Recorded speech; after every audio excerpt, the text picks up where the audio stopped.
আসসালামু আলাইকুম দর্শক, এখন আমরা দেখব কিভাবে ইউএস বাংলা এয়ারলাইন্সের বিমান টিকিট অনলাইনে চেক করা যায়। তো প্রথমে আমরা google.com-এ যাচ্ছি।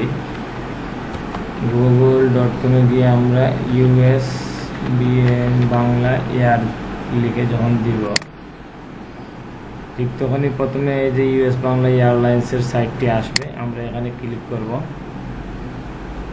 ইউএস বাংলা এয়ারলাইন্সের সাইটটি আসার পরে আমরা এখান থেকে বুকিং প্রথমে পাবো, তারপরে manage check in travel requirement. তো আমরা ম্যানেজ বুকিংয়ে ক্লিক করব। ম্যানেজ বুকিংয়ে ক্লিক করার পরে এরকম ইন্টারফেসটি আসবে। এখানে রিজার্ভেশন নম্বর অথবা টিকিট নম্বর যে কোনো একটা দিয়ে আপনারা টিকিটটি অনলাইনে ক্রয় করা হয়েছে কিনা এটা চেক করতে পারবো। তো আমরা রিজার্ভেশন নাম্বার দিয়ে চেক করি। সেক্ষেত্রে আমি ডেস্কটপে ফিরে যাচ্ছি। ডেস্কটপে আমার টিকিটটি রাখা রয়েছে।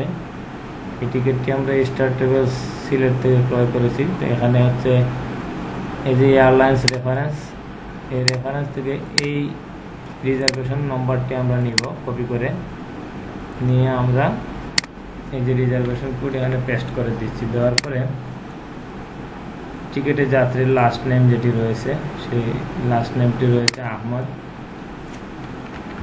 আমরা এখান থেকে আহমেদ নামটি কপি করতেও পারি অথবা ওখানে টাইপ করেও দিতে পারি। কপি করে নিলাম আমি নামটি, নিয়ে সার্চ দিচ্ছি। দেওয়ার পরে দেখেন টিকিটটি ইস্যু, এবং এখানে যাত্রীর নাম রয়েছে, টিকিট নাম্বার রয়েছে, কোথা থেকে কোথায়, সিলেট থেকে ঢাকা যাবে, সিলেট টু ঢাকা। অনলাইনে আমরা এভাবে টিকিটটি চেক করতে পারি। আমরা চাইলে এখান থেকেও প্রিন্ট নিলে হবে, অথবা যে টিকিটটি রয়েছে এটি প্রিন্ট নিয়ে সাথে নিয়ে গেলে হবে। ধন্যবাদ, সবাই ভালো থাকবেন। দেখা হবে আগামী পর্বে, নেক্সট ভিডিওতে। আসসালামু আলাইকুম।